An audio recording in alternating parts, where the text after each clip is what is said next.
Sziasztok, elhoztam nektek egy ilyen Rudi Cornist, csak már régóta tudom, hogy van, csak elfelejtettem rá a videót.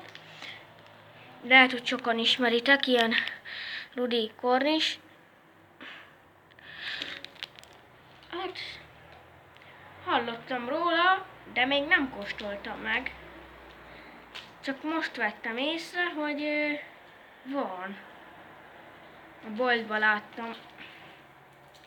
Ó, és fehér is. Ilyen fehér. Kóstoljuk meg.